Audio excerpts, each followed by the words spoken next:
Et coucou tout le monde, j'espère que vous allez bien et bienvenue dans ce vlog numéro 13. Wouhou! Vous avez dû le voir en miniature et ou dans le titre. Aujourd'hui, on va se retrouver en cuisine. Tout simplement parce qu'en fait, jeudi, je vous ai pas dit, on est lundi et il est 11h30.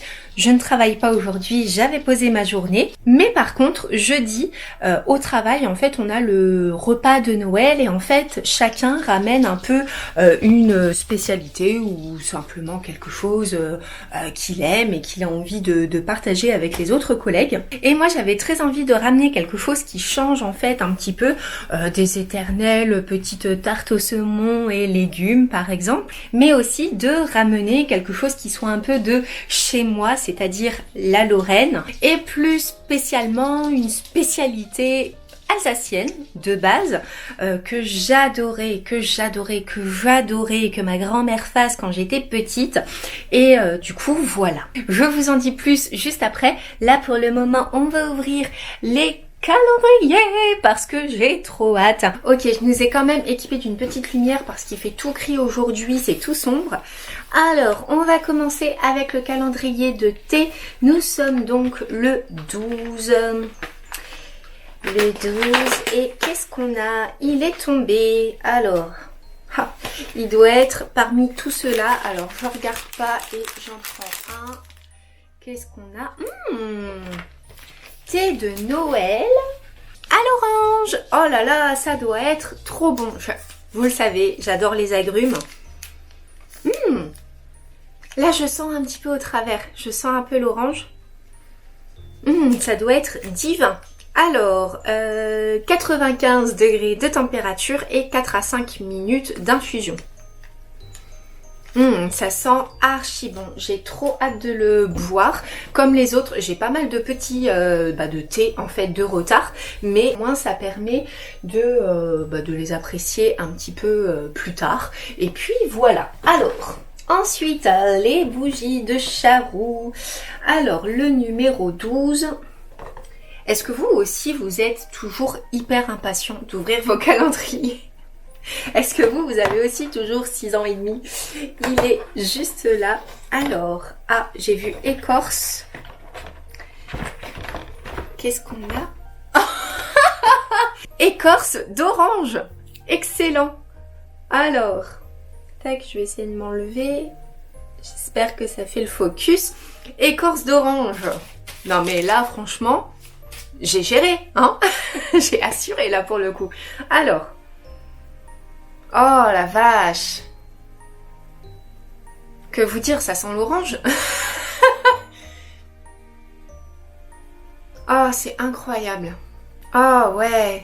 Je dirais même le zeste d'orange. Avec une petite note un peu fraîche. Alors attendez. Alors, rien à voir. Je sais pas si vous connaissez ces chewing-gums. Mais quand j'étais encore en Lorraine et que j'allais mettre mon essence au Luxembourg, on avait des chewing-gums à la cannelle dans les stations essence. Et alors rien à voir avec l'orange, mais je sais pas, l'odeur comme ça me fait penser à ça en goût. Ah ouais! Alors ça sent pas la cannelle, ça sent vraiment l'orange, mais je sais pas, ça me fait penser... Alors il doit peut-être y avoir un petit peu de cannelle dedans. Je sais pas, en tout cas... Là c'est très flou hein, mon explication, mais ouais non, ça sent l'orange, ça sent vraiment le zeste d'orange bien... vous savez, l'orange bien juteuse, bien sucrée...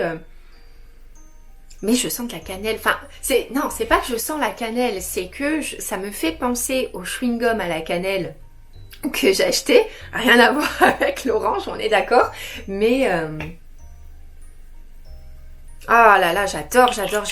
Là pour le coup c'est très frais, donc je pense que pour le printemps, franchement ce sera, c'est pas encore comme l'odeur qu'on a eu clémentine, où là ça fait vraiment Noël. Là pour le coup c'est une odeur d'orange mais plus fraîche. Donc je pense qu'au printemps quand même ce sera bien mieux. Voilà, et ben écoutez, c'est tout pour l'ouverture des calendriers. Là pour le coup je me félicite. Écorce d'orange et thé de Noël à l'orange, magnifique. J'essaierai quand même de faire brûler les deux Non, je vais pas faire brûler les deux. De faire brûler la bougie et de boire le petit thé, parce que franchement, les deux ensemble, ça peut être canon. Il faut savoir, c'est ça que je voulais vous dire depuis quelques jours maintenant. Vous savez, j'ai commencé à faire brûler dans mon bureau Barbe à Papa. Sincèrement, ne soyez pas, si par exemple vous voulez prendre ce calendrier l'année prochaine, en espérant que ce soit le même, avec d'autres senteurs, mais que ce soit le même, 24 petites bougies comme ça, ne prenez pas peur sur le fait qu'elles soient toutes petites, parce que Barbe à Papa, je la fais brûler depuis... quand est-ce qu'on l'avait eu? Il faudrait que je regarde... mais un peu flemme, j'avoue, de regarder mes vlogmas pour savoir c'était quelle bougie. Si tu as la réponse, n'hésite pas à me le mettre en commentaire. Mais ça fait quand même quelques jours que je la fais brûler, et notamment je la fais brûler quand je fais mes montages. Sachant que faire un montage, j'en ai bien pour 2 heures, 2 heures et demie. Elles tiennent franchement longtemps. C'est pas parce qu'elles sont toutes petites, donc je vous montre... Oups, pardon. Par rapport à un pot, une bougie classique, bon là, elle est un petit peu grosse celle-là quand même. Elle est toute petite, mais franchement, la combustion se fait très lentement. Franchement, elles tiennent super longtemps. Je suis épatée de Barbe à Papa qui tient vraiment dans le temps, quoi. Allez, on va aller se mettre en cuisine. Coucou. Je me demande si je vais pas mettre une ring light parce que mine de rien c'est quand même assez sombre.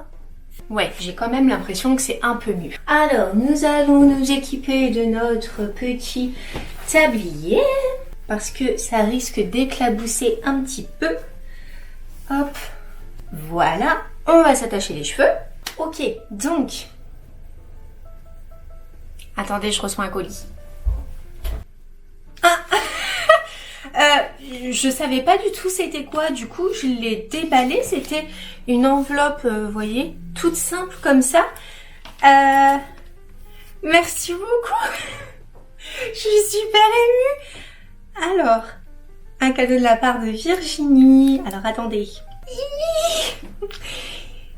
Je te souhaite de bonnes fêtes et merci pour ces beaux moments de lecture en espérant en avoir d'autres. Ne t'en fais pas.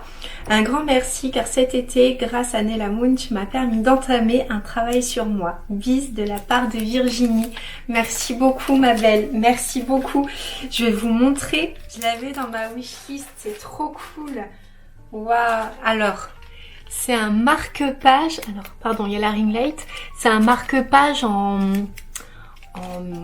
métal comme ça. Oh merci, je suis trop touchée. Merci beaucoup Virginie, franchement je suis trop touchée. Donc là je le retire comme ça, tac. Vous voyez c'est un marque-page plume. Je l'avais mis dans ma wishlist parce que voilà, tout simplement. Il est trop joli. Oh là là, merci beaucoup Virginie. Avec la petite clé là au bout. Oh, j'adore, merci. Merci à toi, franchement merci à toi. Ça fait longtemps que tu me suis. Et peu importe ce que je fasse sur la chaîne, colo, DP ou lecture, t'es là. Merci à toi. Alors, je suis toute chamboulée.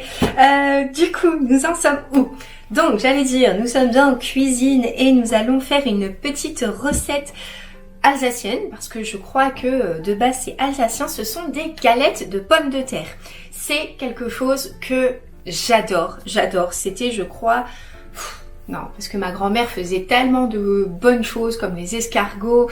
Qu'est-ce qu'elle faisait aussi que j'adorais? C'était mon plat préféré jusqu'à ce que j'arrête d'en manger, mais c'était le lapin avec une sauce au vin et avec de la polenta. C'était un de mes plats préférés de ma grand-mère et notamment donc les galettes de pommes de terre. Donc comme je vous ai dit juste avant, donc là comme on a le repas de Noël au travail et que chacun ramène un petit peu quelque chose, et bien je me suis dit que ça allait changer et j'avais très envie d'en manger depuis un petit moment. Donc là je vais faire une bonne grosse quantité, mais parce qu'il y en aura aussi pour Monsieur Chaton et moi. Il faut savoir que c'est très simple. Ça prend un petit peu de temps de préparation et encore que, mais là vu la quantité que je veux faire, ça va me prendre quand même un petit peu de temps. À savoir que de base, normalement, vous avez besoin de 500 g de pommes de terre. Quand c'est 500 g, vous avez besoin que d'un oignon, du persil, un œuf, de l'huile pour faire cuire et un petit peu de sel et un petit peu de poivre. Là pour le coup, comme il y en a pour Maxime et moi et qu'il y en a pour mes collègues, et on est beaucoup. Quand je dis beaucoup, on est, en comptant les deux, on est peut-être une cinquantaine de personnes. Évidemment, je vais pas pouvoir faire pour 50 personnes. Peut-être bon, qu'il y aura peut-être pas tout le monde non plus et que peut-être que tout le monde n'aimera pas.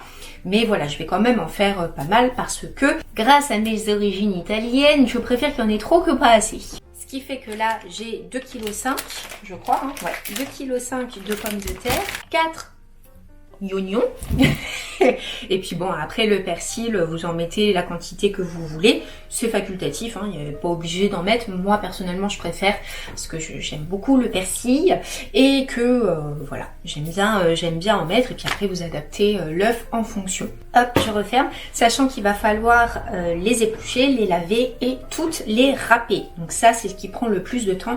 Après franchement le reste ça va super vite. On est lundi, c'est pour jeudi, je l'ai fait maintenant, comme ça ce soir nous on pourra en manger, parce que je vous dis j'ai très envie d'en manger, et je vais attendre qu'elles refroidissent. Une fois qu'elles seront cuites, je vais les congeler, et comme ça jeudi je suis tranquille, parce que comme ça prend du temps, là le faire en semaine, ça risque, ça va pas le faire. Voilà, je les ai mises dans un saladier, ça m'évitera de faire trop de bruit en vous parlant. Et puis, on va les éplucher, les cocottes. Tant que je suis en train de faire ça, je vais vous causer un petit peu. Du coup, là je vais essayer quand même de me dépêcher pas mal, parce que je sais pas si vous vous souvenez, mais cet après-midi j'ai rendez-vous à 15 h chez l'ostéo. Donc voilà, c'est pour ça que je m'y prends un peu à l'avance, et que je puisse aussi avoir le temps de peut-être prendre une petite douche après, parce que je risque de sentir la friture un petit peu parce qu'après ça cuit dans l'huile, donc voilà. J'espère que ça vous plaît, en tout cas qu'on se retrouve pour faire une petite recette ensemble, et je serais très curieuse aussi de savoir quels sont vos petits... Évidemment je parle en même temps, je me coupe. Ça va, j'ai pas trouvé les pansements, j'avais que ça sous la main. Alors, j'en étais où? Je disais donc, avant toute chose, avant de me dire vos spécialités de Noël ou ce que vous aimez manger, dites-moi si vous aussi c'est compliqué de faire deux choses en même temps. Oh là là, je ne sais pas parler et marcher en même temps, c'est incroyable. Allez, c'est reparti. Donc oui, je disais donc, dites-moi vous vos spécialités ou ce que vous aimez manger à Noël. Là, on est dans les vlogmas, donc... Restons dans la période. Vous, le truc culinaire, alors là je vais pas parler de petits gâteaux comme par exemple les Ferrero Rocher, des choses comme ça, mais la petite spécialité, le petit truc, que ce soit vous qui le fassiez ou pas, hein, que ce soit votre maman, votre grand-mère, votre oncle, pourquoi pas, mais... Voilà, je suis très curieuse, et puis ça donne des idées de recettes. Alors il faut savoir que moi je n'aime pas du tout, mais alors pas du tout, faire à manger, mais j'aime pas faire à manger, vous savez, pour le soir en fait, le truc qui te fait prendre 47 casseroles et que tu manges en 3 minutes. Mais par contre des plats comme ça, j'adore faire ça. Bon allez, je m'y mets, parce que si je parle en même temps, je serai jamais à l'ostéo à 15 h.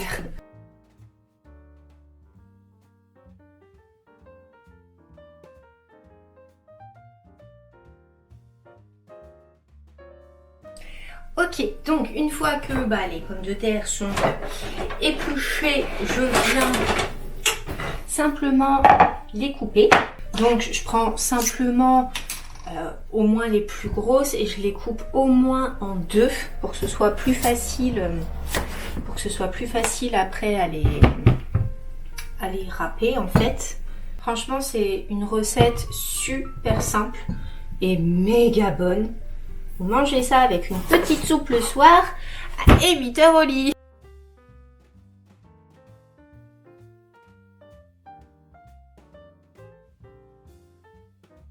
Ok, là maintenant elles sont coupées, je vais simplement les laver quand même, et je vais couper parce que sinon ça va vous faire trop de bruit. Et après on va les râper. Par contre, je suis loin, très loin d'être une grande cuisinière. Par contre, je pense que j'ai au moins les ustensiles de base, à savoir un couteau en céramique qu'avait mon papa qui est absolument génial. Je remets les doigts dessus, sachant que tout à l'heure je me suis coupée, mais je me suis dépêchée. C'est pour ça aussi que j'ai pas trouvé les pansements. Je me suis dépêchée parce qu'en fait, quand je vois du sang chez quelqu'un d'autre, ça va.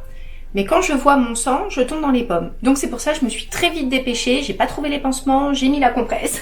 Du coup, j'ai ceci. Alors, à l'aspect de la boîte, c'est vieux. Hein. C'est très très vieux. Je l'avais récupéré chez ma grand-mère en fait. Donc c'est un Fackelmann. Et en fait, ça permet de râper, faire des rondelles, faire aussi des bâtonnets, je crois. Voilà, c'est tout ce dont j'ai besoin et c'est parfait.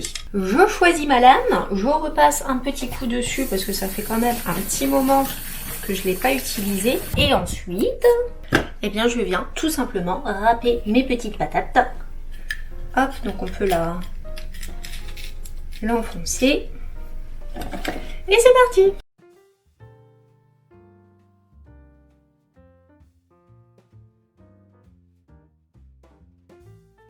Du coup, ça nous donne des lamelles.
On est tous d'accord, je pense, pour dire que les oignons sont le fruit du diable.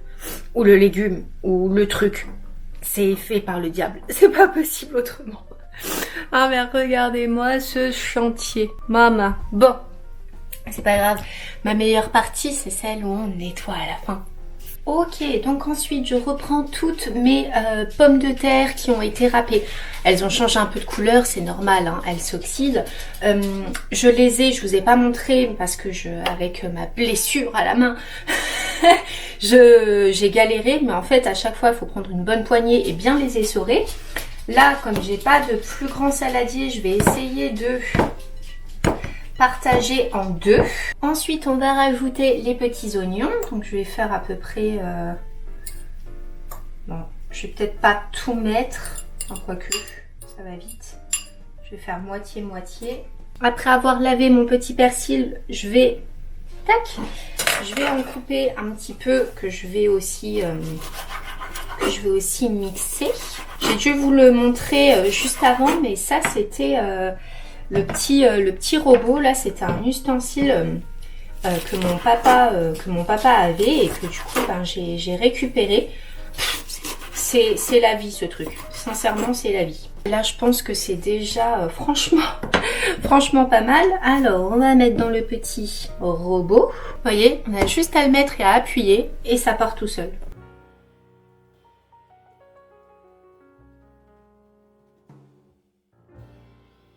Ceci étant fait, tac, je vais rajouter directement comme ça. Donc, mon petit persil.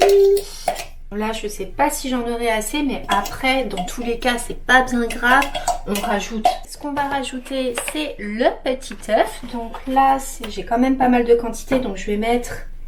Je vais déjà voir ce que ça donne. Simplement, je le mélange, hein, je le bats... Je le bats juste comme ça et je le rajoute. je pense que il n'y en aura pas, il y en aura pas de trop de deux. La même chose pour le deuxième. Ensuite, sel et poivre.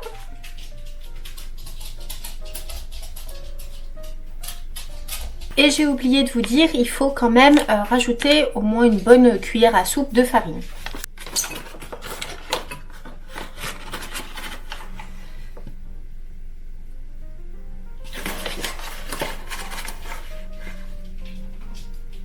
Et on touille.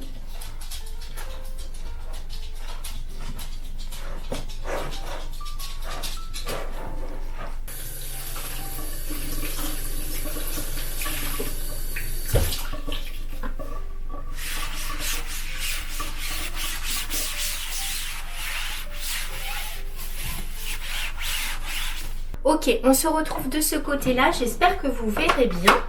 Et là, et ben, tac, tout simplement, on va faire cuire. Donc, là, je vais mettre sur feu moyen dans un premier temps pour que ça chauffe. On est généreux, c'est alsacien, on est généreux.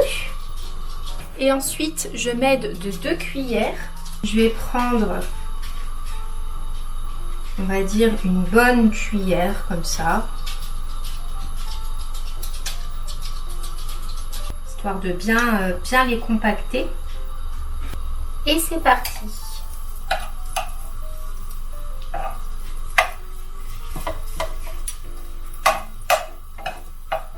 Après, je réajuste un petit peu dans la casserole. Ça sert à rien de mettre à feu à fond, hein, parce que sinon elles vont vite cramer.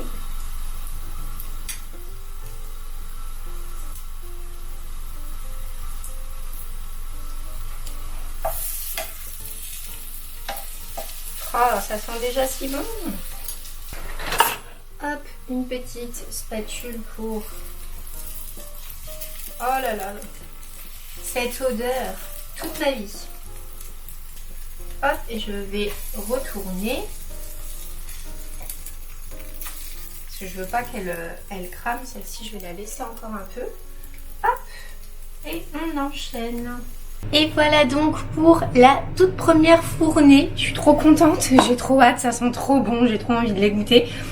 Chose que je vais faire, en fait, d'ailleurs.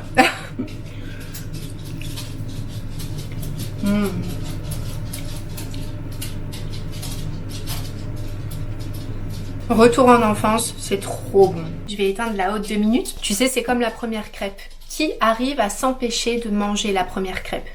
Pas moi. Voilà, et bien écoutez, je pense que c'est tout pour ce vlogmas. Il est actuellement 13h35.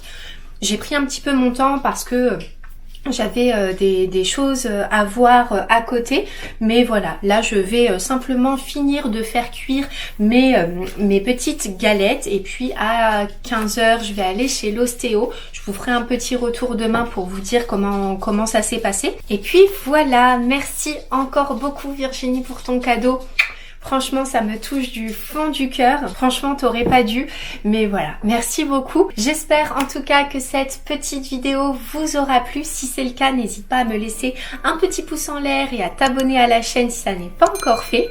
D'ici demain, 20h, je te souhaite de te servir ton meilleur thé, café ou cacao, latte ou macchiato, à sortir de ta palle ou de tes placards, ce qui te fait le plus plaisir. Je vous fais de gros bisous. À demain!